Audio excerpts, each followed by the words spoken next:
Number 10. Tattooed Man. Mark Richards was a former Marine who was presumed dead before showing up in Gotham as a killer for hire with the ability to make his tattoos come to life as projections, which then attack his enemies. He explains his powers as being due to a magic process called sin grafting, which takes the sins of his victims and makes them into tattoo monsters.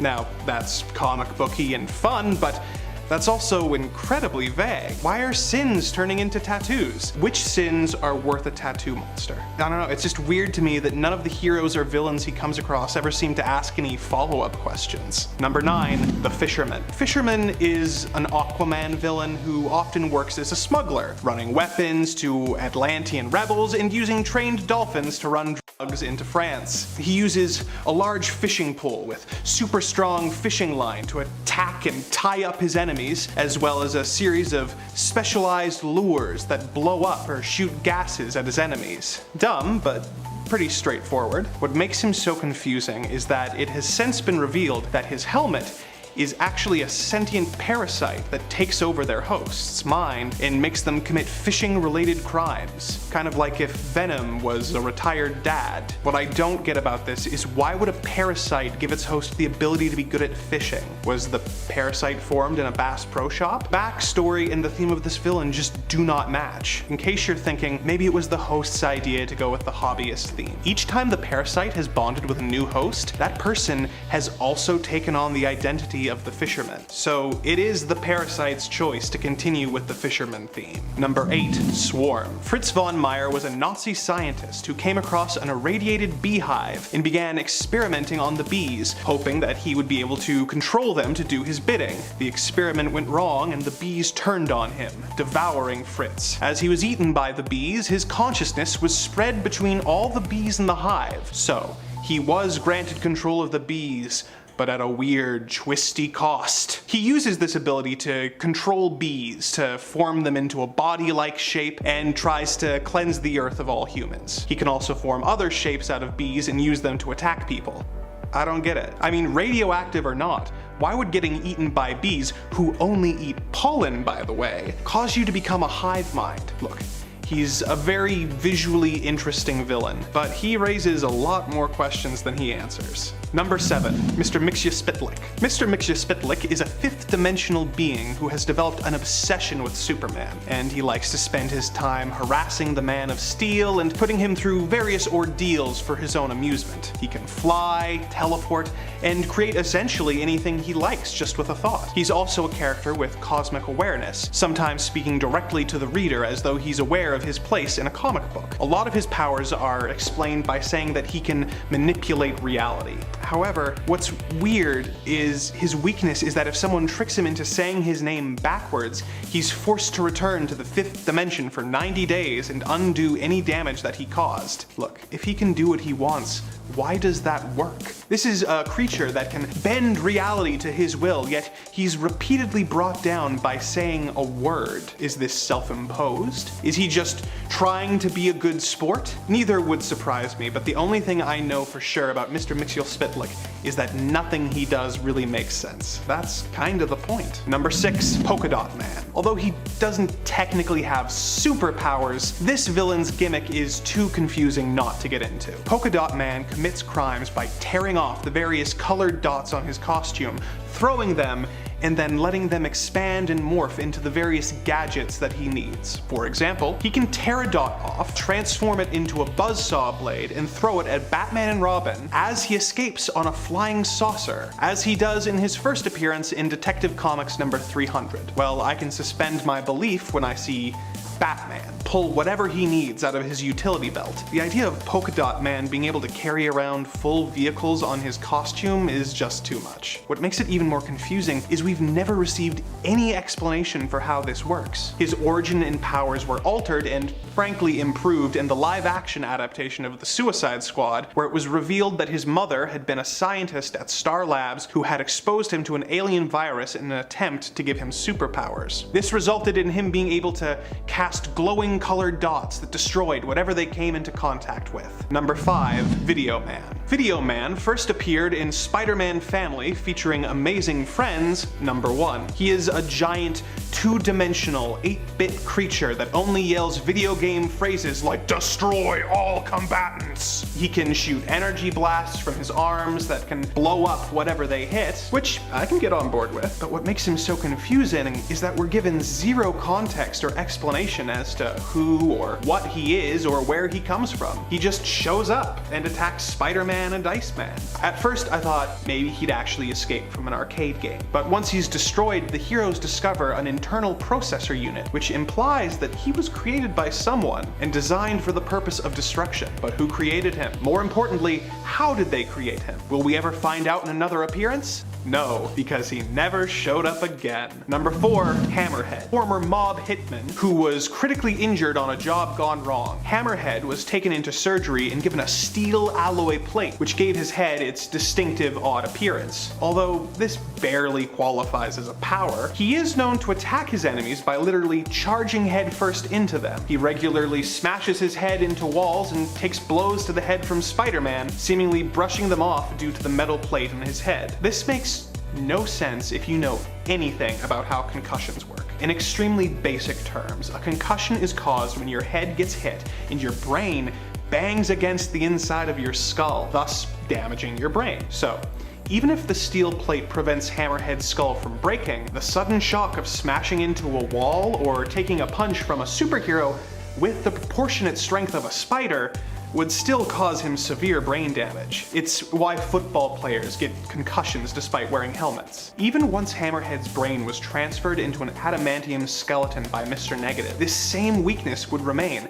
as unlike vibranium, adamantium does not absorb the force of a blow. Number 3, Ruby Thursday. For some reason, Thursday Rubenstein thought it would be a good idea to replace her head with a red orb that can reshape itself into dangerous tentacles and spikes. She used these abilities to fight the Defenders as a member of the head-themed supervillain group known as the Headmen. Other abilities of the big red candy apple she calls a head are the ability to fire energy blasts and explode and reform. When concentrating really hard, she can also make the head take the form of a normal red-headed woman. Now, clearly nothing about Ruby Thursday makes sense, but this is the thing that really makes me scratch my head. Why is it harder for her to make the orb look like a head than it is for her to make it explode and reform? Come to think of it, why didn't she just make the head look normal to begin with? Number 2, Bizarro. A Superman villain with several different origins, sometimes being a clone, sometimes being from an alternate dimension, and sometimes being a duplicate created by the Joker when he had the ability to alter reality. Bizarro's deal is that he's the opposite of Superman in every way, including his speech. For example, if he was hungry, he would express this by saying something like,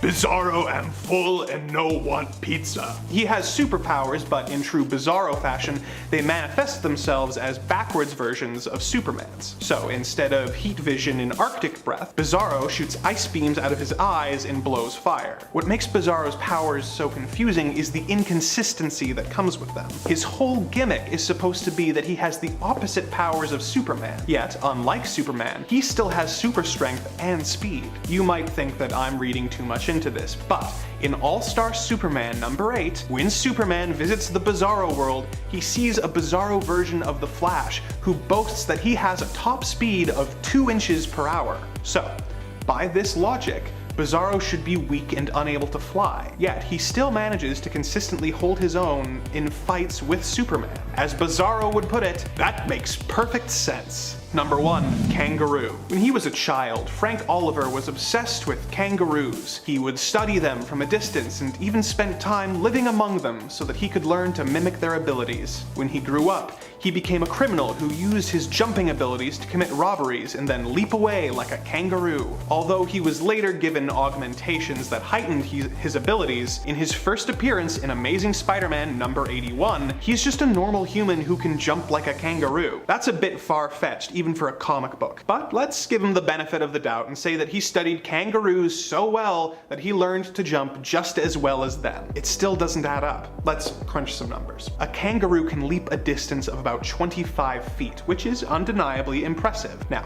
the long jump world record is around 29 feet, so it is conceivable that a human could accomplish that. However, the maximum height a kangaroo can jump is 6 feet, yet in his first appearance, we see Frank consistently and easily leaping at least 15 feet high. For reference, the current high jump world record is just over 8 feet. That would be impossible for a kangaroo, let alone some regular Australian dude. Coming in at number 10 is Iska the Unbeaten. This spot could as easily been taken by Domino, as Iska also has a form of limited psychokinesis, which is probability manipulation, or also known as the power of luck, which is probably one of the most unexplainable powers because we can't even say that luck is for sure a real thing. But Iska takes it one step further into ridiculousness with the power of being literally unable to lose. Iska has the power to always win, no matter what, whether that is individual one-on-one contests, votes, or wagers, or larger battles where she is a member of a group. In contests of skill, her powers might give her the talent she needs to win, or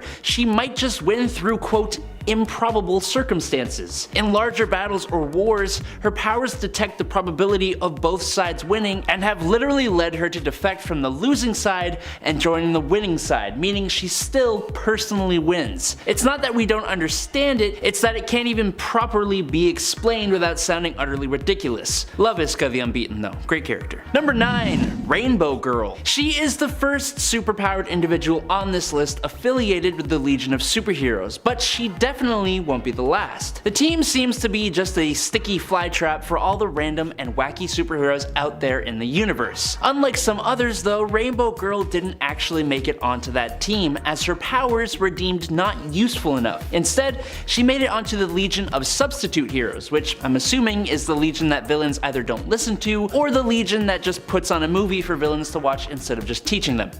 Fighting them. Anyways, why is Rainbow Girl useless? Well, she can harness the emotional spectrum. Red for rage, orange for green, yellow for fear, green for will, blue for hope, indigo for compassion, and violet for love. But unlike the Lanterns, she has no ring to use the power through, and she cycles through the colors impulsively, meaning it leads to terrible mood swings. Number 8, Legion. David Haller was living in Paris with his mother when her home was invaded by a assassination team. They took out David's stepfather before his eyes, which kicked off his latent psionic powers, which he used to incinerate the brains out of the assassins. However, as he did so, he made telepathic contact with each of his victims, thus experiencing their thoughts and emotions as they died, which, as you can imagine, deeply affected David, forcing him into a catatonic state. The consciousness of the leader of the assassins, Jamail Karami, was absorbed and merged into David's mind. The terrible trauma that David had suffered had splintered David's personality into multiple alters, with each of these alters controlling a different psionic power. Because of this, Legion is an Omega level mutant able to create spontaneous mutations of different kinds that are accompanied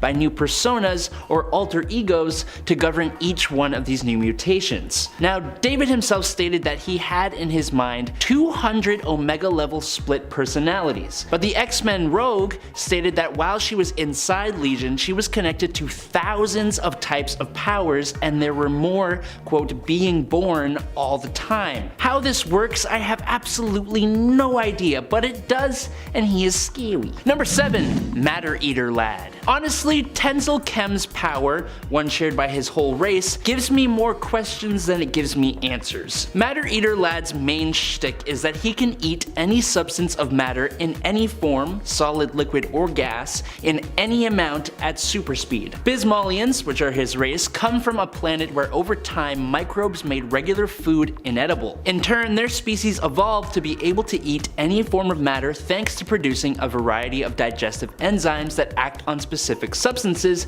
making them easier to chew and digest. Bismalians can also metabolize food almost instantly, and if they gotta, they can consume tons of food in minutes. So where I am left confused is exactly where all that stuff goes. Not to get too into it here, but what's Tenzil's bathroom situation like?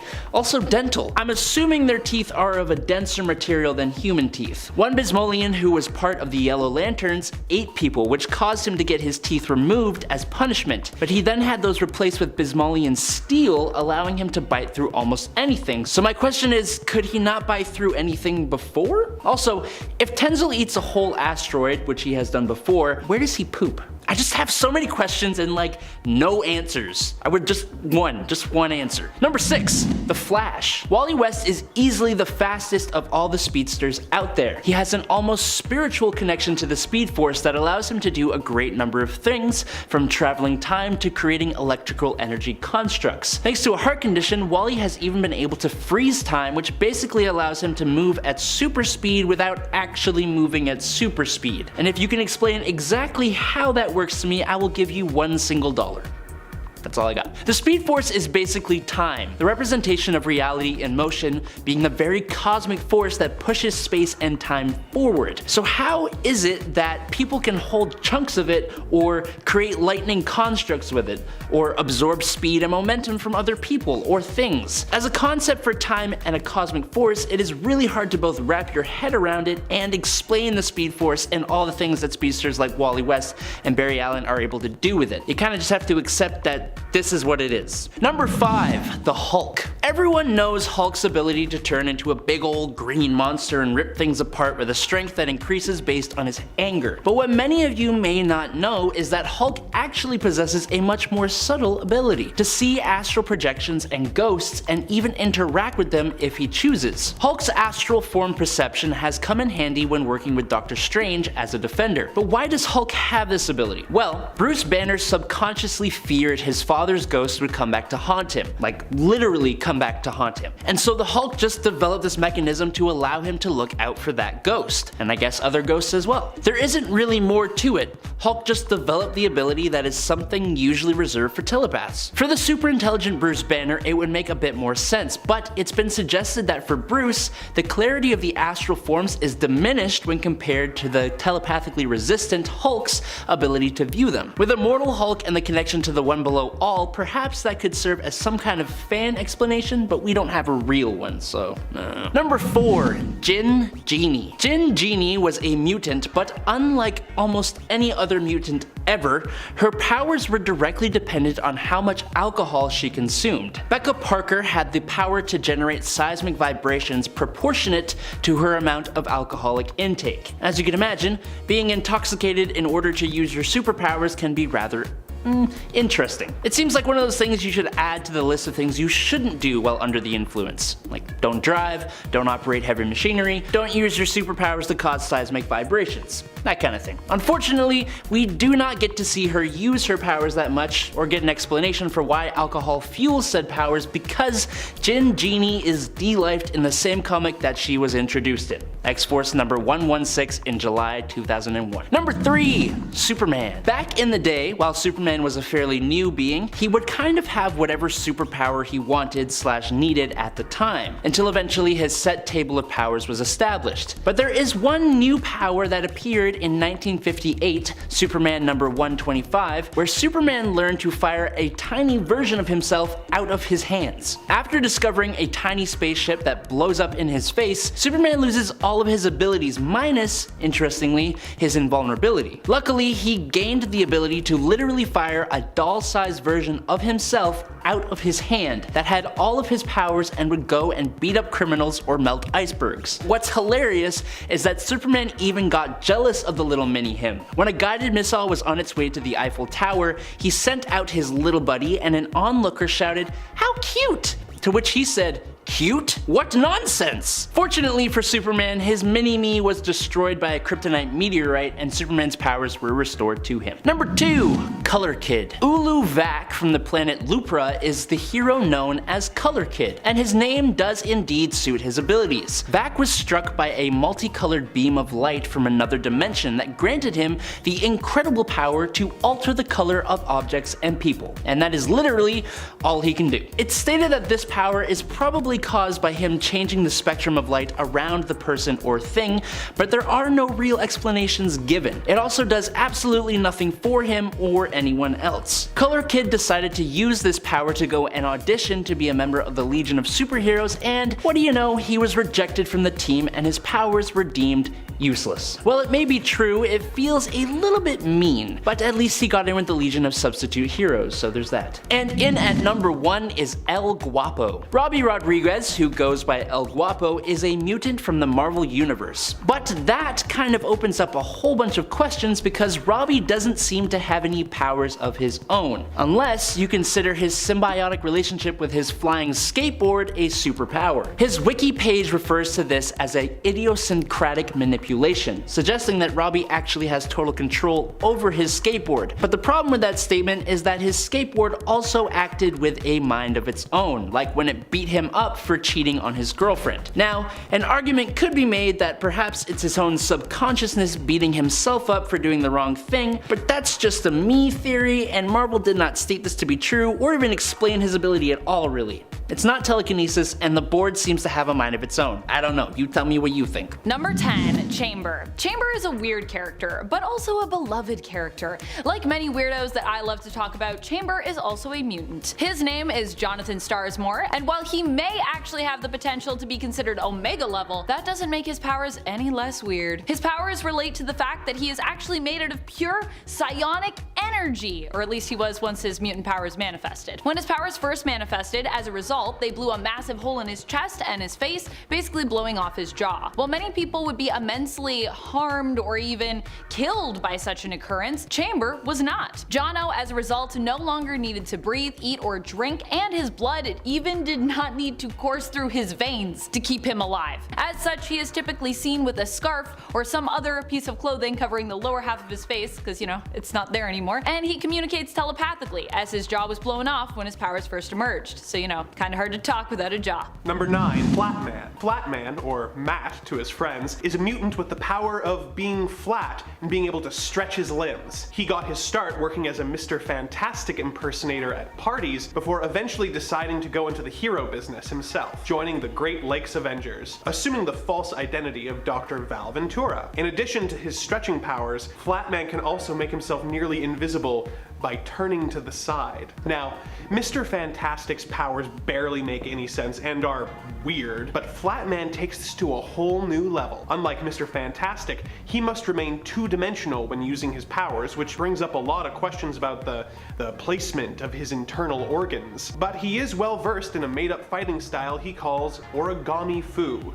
So, make of that what you will. Number 8, Beak. Beak is interesting in the sense that he has a physical mutation as a mutant, but one that is seemingly kinda useless. His mutation granted him wings and a beak, a bird-like appearance overall, but really these things are only an appearance alone. Beak does eventually manage to fly in the comics, but only after a long time trying to figure it out. And even then, he struggles really hard to do so, and can only fly for short distances at best. So he's no angel, if you know what I mean. Beak's real strength lies in his ability to be so likable. He makes friends easily and is usually more useful in that regard. What's even stranger though is you would think this might be challenging for someone like Beak, who, you know, looks pretty abnormal. However, this seems to have the opposite effect from what you'd expect, and instead of alienating people, Beak finds it all too easy to draw people near, relate to them, and make fast friends. But hey, he's a pretty nice guy, so I suppose when you really think about it, kinda does make sense. Number 7, Forget-Me-Not. Not to be confused with the other Marvel character with the same superhero name who controls pheromones to make men fall in love with her, Poison Ivy style. Zabby has what could allegedly be called the power to be immediately forgotten by anyone he meets as soon as he leaves their field of vision. He was a member of the X-Men, although none of his teammates were aware of this most of the time. In fact, Professor X had to set up a psychic reminder to remind him once every hour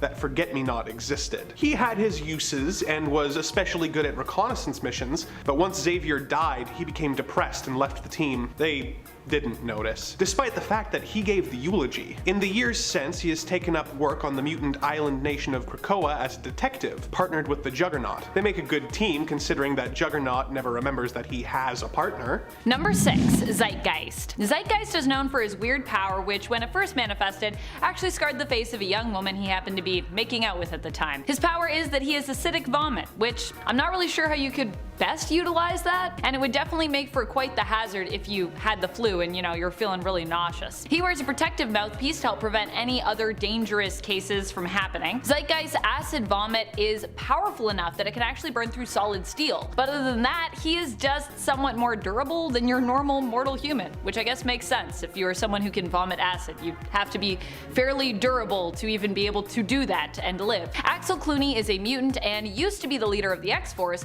at one point, but currently leads the rival team to Ecstatics known as the Excellent, which also, if you aren't reading the Excellent, you should check it out. Number 5. Gold balls. Can you guess what gold balls is able to shoot out of his body? If you guessed gold balls, congratulations! Fabio Medina discovered this really odd mutant power while falling victim to a robbery in San Diego. Armed with his gold balls and his signature catchphrase, "Gold balls," Fabio took the world by storm as the newest member of the X-Men. Now, his powers don't make sense when you think about them too hard. Where are these balls coming from? How are they being formed so quickly? You know, the kind of weird stuff that applies to a lot of superheroes. But what sends Fabio into the realm of the bizarre is the fact that it was eventually discovered that the gold balls were actually infertile eggs that he was producing and shooting at people. In light of this news, Fabio retired the name Gold Balls and started calling himself Egg. Number 4. Stone Boy. I think it says it all when you belong to a team with the words substitute heroes in the title. Dag Wentham is known as Stone Boy, and he belongs to the team known as the Legion of Substitute Heroes. He is an alien from the planet Zwen who can transform into a stone form, becoming super strong and super durable, but also immediately it makes him unable to move, rendering him completely immobile. Yeah, so not super useful in combat if you want to actually do anything or beat someone, but pretty useful I guess if you just want to survive? Let me put it another way. Stone Boy also has not been spotted since the New Earth continuity existed. I think that tells you just how ridiculous his abilities are. So ridiculous that we can't even seem to find a place for him in the massive universe that is the Prime Earth continuity. And this is even after he finally manages to gain some ability in a possible future to move somewhat while in his stone form, post 0 hour that is. Number 3.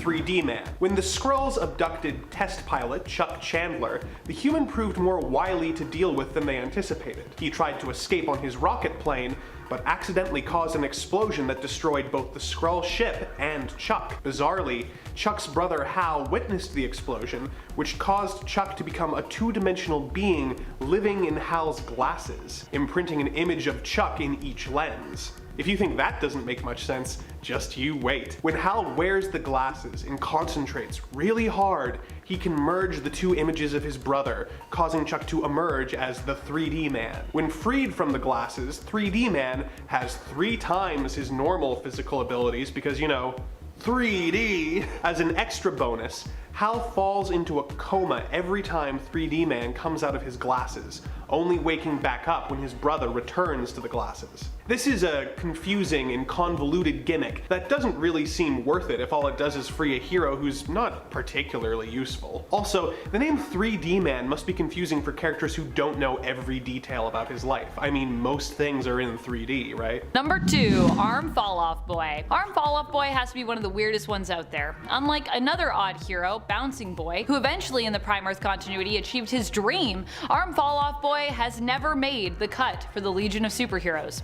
And that's saying something, considering that the Legion of Superheroes themselves are kind of a weird superhero team by all definitions. Arm Fall-Off Boy has the power to detach his limbs, which he typically then attempts to use to beat his enemies with. I mean, it's pretty cool that he can remove his limbs and survive, but it's less cool that really all he does from there is use his arm or his leg as a weapon. Especially as this means he now has less limbs to move himself with in combat, so that's really pretty silly. And so is the onomatopoeia that is often used to describe the sound of his power.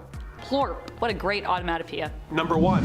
Fluff. First appearing in excellent number 3, Fluff probably takes the cake for having the most confusing, disgusting, and odd power I've seen in a long time. Fluff is able to generate bucket loads of belly button lint at will and vary its chemical composition. Now first off, ew. Secondly, belly button lint is just stray clothing fibers that come off of your clothes and collect in your belly button. Trust me, I know. Fluff wears a costume with a very deep V, which allows his navel to feel those sweet summer breezes, which means that he wouldn't have any belly button lint, which begs the question, what exactly is he shooting out of his little tum-tum? You're free to speculate in the comments, but I refuse to give this character one more second of thought.